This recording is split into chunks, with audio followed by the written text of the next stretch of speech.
You're lying in bed, staring at the ceiling, listening to cars go by. You have no idea how long you have been like this, but it must be a few hours, at least. Go to sleep, you tell yourself. Just close your eyes and go to sleep. You shut your eyes tight, force your body to relax, and wait for the blissful slumber to come. But nothing happens. More minutes pass and nothing happens. It's 3 a.m. and you're still staring at the ceiling. We have all been in this situation. Try as we might, it is nearly impossible to consciously will yourself to sleep. Sleep comes to those who let their mind wander and focus on anything other than sleep itself. Count sheep, control your breathing, listen to an audiobook or whatever, so long as it turns your mind from wanting to sleep. This is a common and familiar example of the law of reversed effort.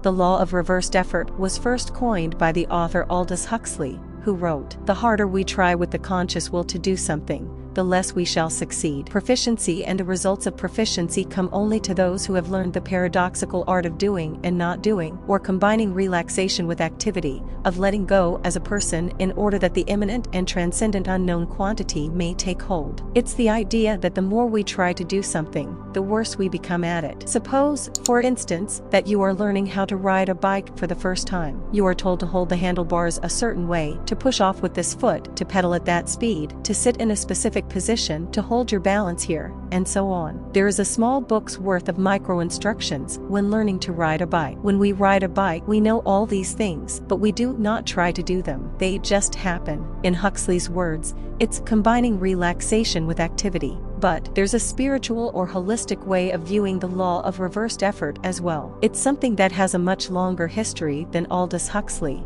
It's the Taoist idea of Wu Wei.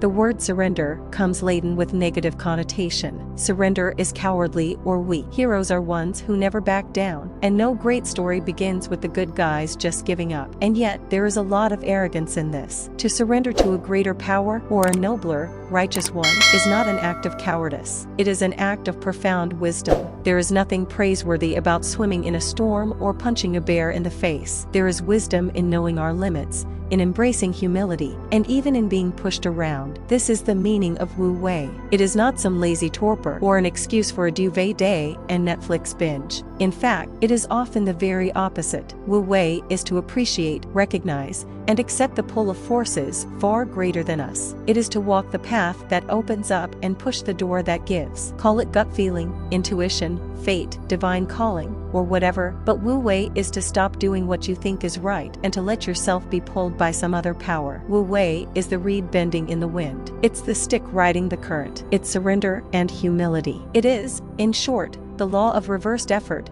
to recognize that some things need patience and space.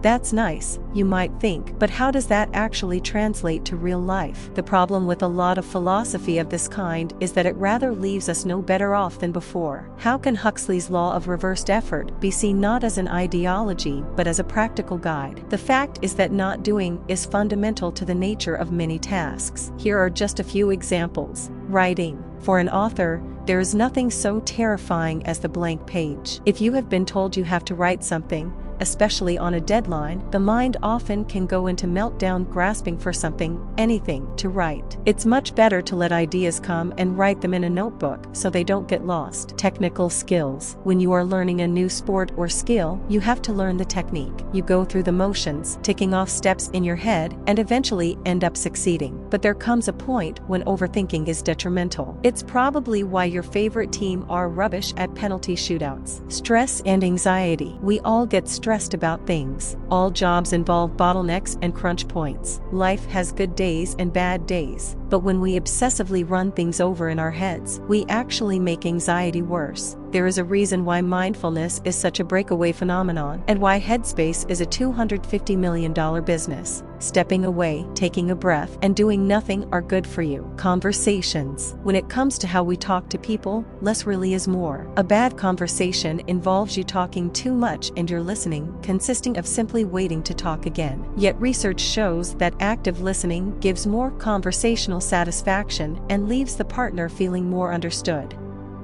There are many moments in life when trying harder makes things worse. When you have a mosquito bite, a broken bone, or a nosebleed, you leave it be. Picking, prodding, and probing only exacerbate the problem. So, too, with a lot of life's major moments. Perhaps it is time to step away from what you are doing and enjoy wu wei or inaction. After all, if I tell you not to think of pink elephants, there's only one way to do it.